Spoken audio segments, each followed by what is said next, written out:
जय महाकाल। जय महाकाली। पिताजी, आपने पिछली वीडियो में कहा था कि अपने अंदर के यंत्र का जागृत करें, ये बाहरी यंत्र के उस पर ना पड़े। तो फिर अब ये यंत्र बनाना, जब हम दीपक प्रज्वलित करके और इसका जप करेंगे ओम का, तो सर्वप्रथम हमारे अंदर का ही यंत्र तो जागृत होगा। उसके पश्चात वह सामने स्वास्तिक जागृत होगा, वह यंत्र जागृत होगा। तो उसमें हमारी ऊर्जा जो हमने अपने अंदर पहले उत्पन्न की, तो वही ऊर्जा हमारी आँखों से निकल के और उस यंत्र में प्रभावित होने लगी। तो वह हमारे समस्त परिवार के लिए लाभदायी है। और उस परिवार के साथ साथ फिर हम डेली बैठ के वहाँ पे जब उसका उच्चारण करेंगे तो वह यंत्र और अधिक तीव्र गति से कार्य करेगा। और हमारी जब अंदर की जो भी बाधाएं हैं, जैसे कि मैं कहता हूँ कि बहुत सी आप कुछ भी करते हो, लेकिन तमाम प्रकार की बाधाएं हमें ऐसा घेरे रहती हैं कि हमारा मन पूरी तरह से उस पर केंद्रित नहीं हो पाता है। तो वह नकारात्मक ऊर्जा ही होती है जो हमारे ध्यान को इधर उधर भ्रमित करती रहती है। इस कारण से हम स्वास्तिक का निर्माण करके कि अपने अंदर की ऊर्जा पहले हमने जागृत की, फिर उस स्वास्तिक में वह ऊर्जा प्रभावित हुई, तो वह ऊर्जा अधिक उचित ढंग से और अधिक लाभकारी होने लगती है। पिताजी, इसमें जैसे आपने कहा कि यंत्र में रोली और हल्दी का प्रयोग करें, तो वो मतलब रोली और हल्दी क्या देसी घी में मिला के लगानी है या गोंद में? क्योंकि जब हम यंत्र को खड़ा करेंगे तो फिर अगर सादा लगाएंगे तो वो तो गिर जाएगी सारी। नहीं, ऐसा नहीं है। हम अगर रोली या हल्दी को पानी में मिला के और ऐसे ही लगाते हैं तो वह गिरती नहीं है। लेकिन अगर हम उसमें देसी घी लगाएंगे तो फिर उस पर पेंट चढ़ाने में दिक्कत होती। हमने भी पहले निर्मित किया है, तो यह आवश्यक नहीं है कि वह एकदम वैसे ही पुता रहे। हम लोग मत्थे में भी रोली लगाते हैं, तो जब हाथ से रगड़ते हैं तभी वह छूटती है। आप जल से ही रोली और हल्दी लगाएंगे, वह झड़ेगा नहीं। और अगर झड़ भी जाता है तो आप इतना उससे विचलित ना हो, क्योंकि कुछ ना कुछ मात्रा में तो वहाँ पे वह लगा ही हुआ है। जैसे पिताजी आपने कहा बाद में मतलब सिद्ध करने के बाद फिर पेंट करना है, तो पेंट करने में भी थोड़ा बहुत झड़ेगा।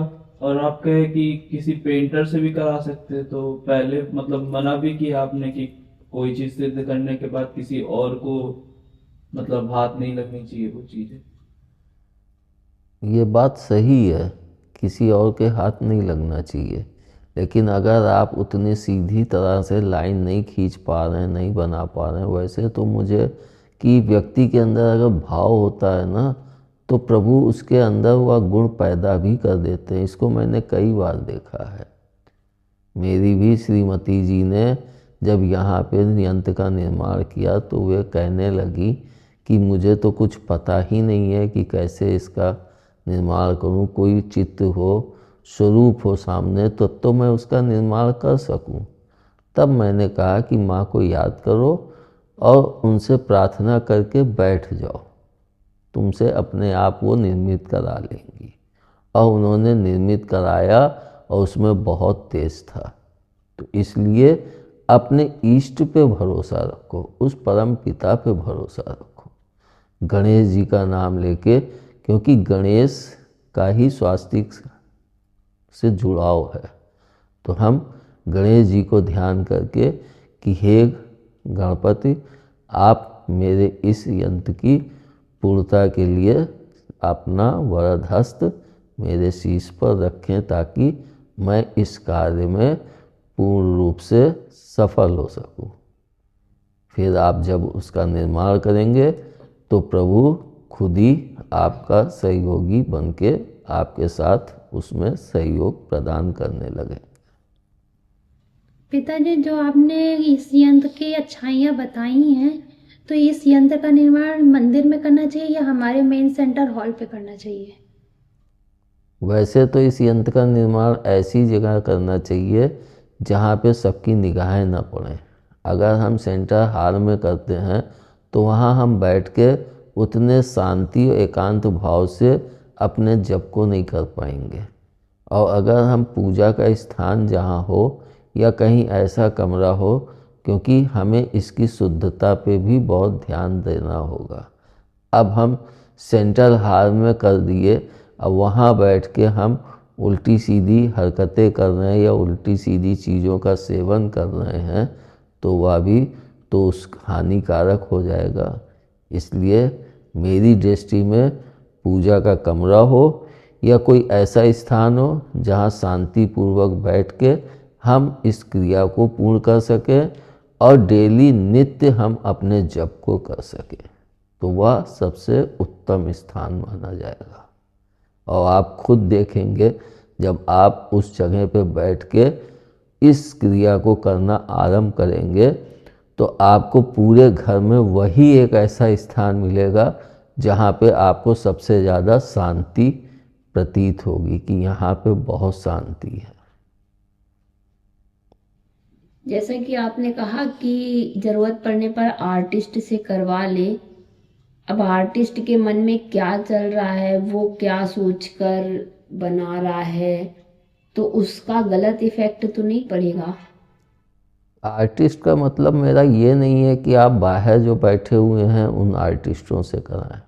मेरा आर्टिस्ट का मतलब ये है कि परिवार में कोई ना कोई रिश्तेदारों में ऐसे होते हैं, बेटी या बेटा ऐसे होते हैं जिनकी आर्ट बहुत अच्छी होती है, तो वो साफ स्वच्छ वस्त्र पहन के उस पर करें। लेकिन उससे भी ज़्यादा बेटर हम ये समझते हैं कि आप स्वयं करें तो वो ज़्यादा लाभकारी है। इसके लिए कि जैसे रेखा से पार ना जाए तो हम लोग साइड में जैसे आर्टिस्टों को देखते हैं कि लकड़ी का भी या कोई चीज़ का फूटा रख के उसको पेंट करते हैं कि बाहर न वो हो, तो वैसे भी कर सकते हैं। अगर हम खुद करेंगे तो वो अत्यंत लाभकारी है और करना भी यही चाहिए कि खुद से करें, दूसरे का सहयोग ना लें, तो अधिक सुगमता रहेगी। अब चाहे आप उस पर टेप चिपका लीजिए और या फिर आप कोई लकड़ी का वो रख के और उस साइड में आप वैसे पेंट करेंगे तो आप कर देंगे। या मैं जानता हूँ अगर भाव सही है तो प्रभु भी सहयोगी होते हैं और चीज़ भी अच्छे से निर्मित होती है। और जब वह सुंदरता के साथ दिखेगी तो आप खुद देख के हैरान होंगे कि मैंने इसको निर्मित किया, कितना अच्छा लग रहा है। तो आपके अंदर एक विशेष खुशी भी उत्पन्न होगी जिससे आप और भी अच्छे ढंग से उसके लिए जप करेंगे और आपके अंदर उत्साह और अधिक बढ़ता जाएगा। पिताजी, जैसे आपने कहा कि इसका निर्माण रात्रि के समय करना चाहिए, तो उसका समय क्या होना चाहिए? मैंने ये नहीं कहा है कि इसका निर्माण रात्रि के समय करना चाहिए, मैंने ये कहा है कि इसका जागृत रात्रि के समय करना चाहिए। पूजन दीपक, जैसा कि मैं कहता हूँ कि दिन में सूर्य प्रभु का इतना बड़ा दीपक है, उसके आगे हम छोटे छोटे दीपक ना टिमटिमाएं। हम दिन में पेंट कर लिए, वो कर लिए, फिर रात्रि में बैठ के और उस दीपक जला के तब उसको जागृत करें। जब तक हम उसको जागृत नहीं करेंगे तब तक तो सिर्फ हम उसके, जैसे कि हमने सफ़ेद पेंट किया तो हमने उसके लिए एक आधार तैयार किया, ना कि उसमें कोई ऊर्जा प्रभावित की। उसके बाद हमने जब उसमें दीप वो सतिया का रेखाएं खींच ली तब भी मैंने उस समय सिर्फ उसको एक स्वरूप दिया है। लेकिन हम उसमें हल्दी और रोली जब हम बैठें जागृत के लिए तब हम उसमें भरें, उससे पहले हम उसमें ना भरें। और भरने के पश्चात हम दीपक प्रज्वलित करके तब सामने बैठ के इस जप का उच्चारण करें तो वह अत्यंत लाभदायी है। इसमें पिताजी जैसे बीच में जो आपने 1 इंच का गोला बनाने बोला है, तो सतिया का जो बीच में जुड़ाव होगा वो गोले के पीछे तरफ रहेगा या फिर ऊपर की तरफ रहेगा, कि दिखेगा कि नहीं दिखेगा, मतलब जुड़ाव? और गोले के साइड से छूता हुआ दिखाए जाएंगे। मतलब गोले के पीछे रहेंगी लाइनें, मतलब दिखेंगी नहीं उसका जुड़ाव? जैसे ये गोला है, जी अब ये गोला है तो लकीर ये ऐसे इस लकीर से छूती हुई जाएगी, जी। तो वो गोले में जहाँ तक होगा वहीं तक तो नहीं दिखेगा, बाकी तो वो पूरा दिखेगा। मतलब जहाँ क्रॉस कर रहेंगी लाइन वो चीज नहीं दिखेगा ना, वहां पे ऊपर गोला रहेगा। हाँ, और जैसे पिताजी सतिया के चारों तरफ बीच में बिंदी लगाते हैं और कई लोग साइड में ऐसे डबल लाइन बनाते हैं, तो वो भी रहेगा क्या? नहीं, वो चीज़ उसमें नहीं रहेगी।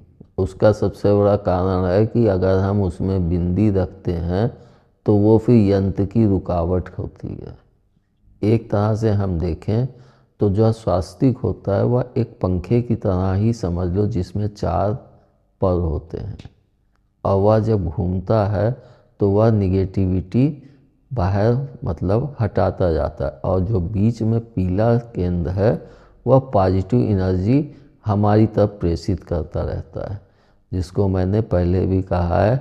तो वह चारों पर निगेटिविटी को समाप्त करते हुए और पॉजिटिव एनर्जी हमारे अंदर प्रभावित करते हैं। इस कारण बीच में पीला है और उसके बीच में काला बिंदु, वह कि हम अंधकार से ही इस प्रकाश में आए हैं और प्रकाश में अपना आयु या अपना पूरा घेरा, पूरा चक्र संपूर्ण करके फिर अंधकार में ही जाएंगे।